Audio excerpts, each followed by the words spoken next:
Hello everybody and welcome to this new video on Sketchup with the free version of Sketchup. It is Sketchup for web, and in this video we are going to see how to use the scale tools. You can subscribe to this YouTube channel if you like the content. First link on the description. The complete course Sketchup for web with this free version is available. So if you want to learn the free version of Sketchup starting from scratch, it will be on the first link on the description. You will see the model session of the course, what you will be able to learn, different hours of training contents with a lot of sessions to perfectly master Sketchup for web. Secondly, on the description, it is a website in link with this YouTube channel. You can discover software in these YouTube channels, have basics of this software. And secondly, on the description, it is like an online school. You can pick a course and learn any graphic software. So something that I'm going to do, I will create a rectangle first. And with a rectangle, I will create a rectangle here. I will maybe enter 2 dimensions, 3 meters, comma, and 2 meters. And at the same time, I will create a circle on this area. I will press Ctrl+ to increase the number of sides to 60, and I will create a circle maybe here with 1 meter radius. Then I will create an extrusion. On this one, I will create an extrusion, maybe 1 meter I can take, just like that. Then I will create an extrusion to this one. I will take maybe 120 centimeter. And I will create an offset here with offset tools. I will create a small offset on this area, offset maybe 30 centimeter. Then I will extrude again. I will extrude 140 centimeter. And I will create another offset. I will go here, create another offset like 40 centimeters. And I will create an extrusion with the push-pull tools. And I will increase with 160 centimeter. So we have this element. So the principle of the scale tool. You can see the scale tool here, shortcut S. When you click on this area, you can scale, for example, it's not possible to scale an edge. You need to scale a face. So I can click on this face, and when I click on this face, you can see different handles appearing here. So concretely, when you take handles on a corner, just like this, you can scale in a uniform way. And if you apply control, you can be perfectly uniform, just like this.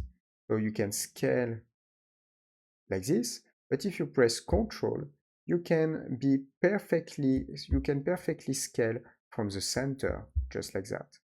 So control, you can perfectly scale from the center, and you can, for example, do something like this. If I just come back here, I will select one more time my scale tools. After, you can make something different. If you take this side, as you can see, you will scale on these directions, just like that. And you can also press Shift to scale from this direction, but uniformly.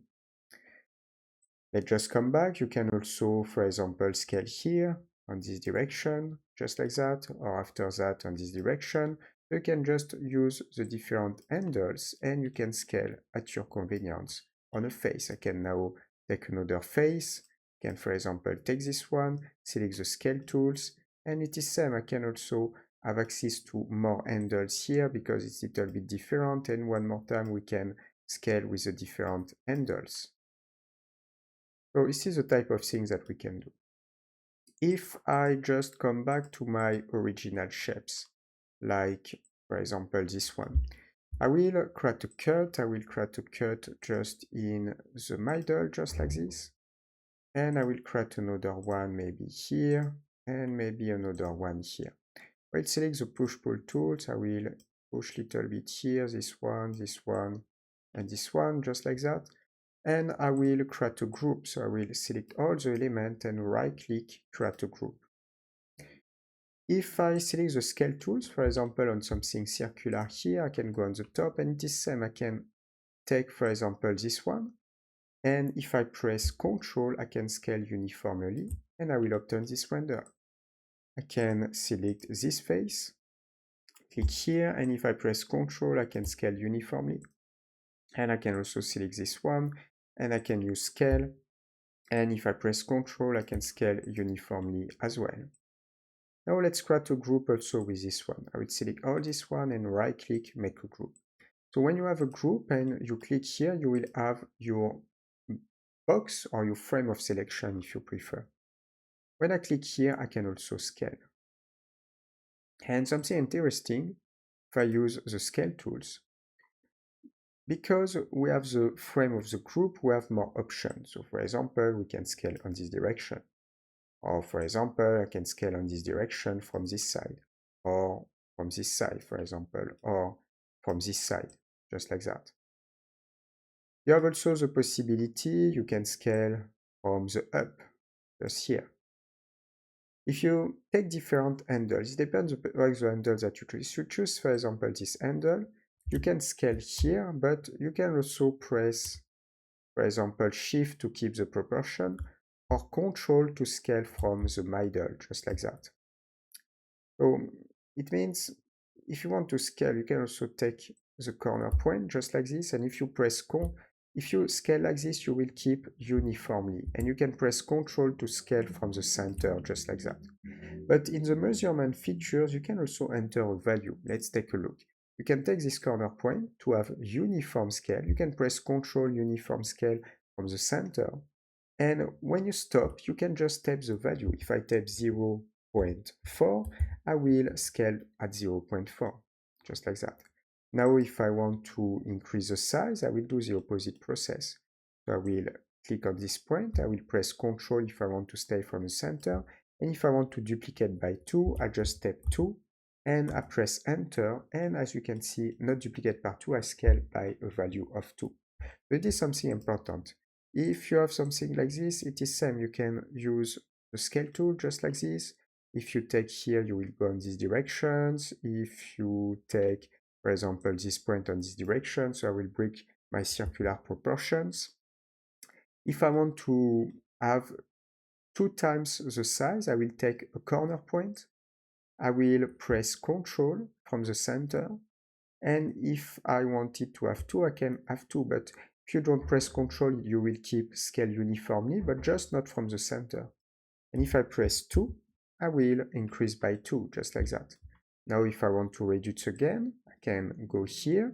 I can tap 0.5, and I can reduce again. So depending on the different handles, you can scale at your convenience. Just need to understand scale. Here, if you go with a group, or if you go directly on a face because you don't have a group, or it can be a component also, you can scale the component on this way. So we are going to stop here for this video. If you like, subscribe to this YouTube channels. First link on the description, the complete course SketchUp is available. So if you want to learn this version of SketchUp, starting from scratch with the course structure, it will be on the first link of the description. You will see the models, session of the course, what you will be able to learn in this training course. In the second link on the description, this is a website linked with this YouTube channel. You can discover software, have basics of this software in these YouTube channels. And second link on the description, it is like online school. So it means you can pick a course and you can learn any graphic software. For the next video, see you. Ciao, ciao.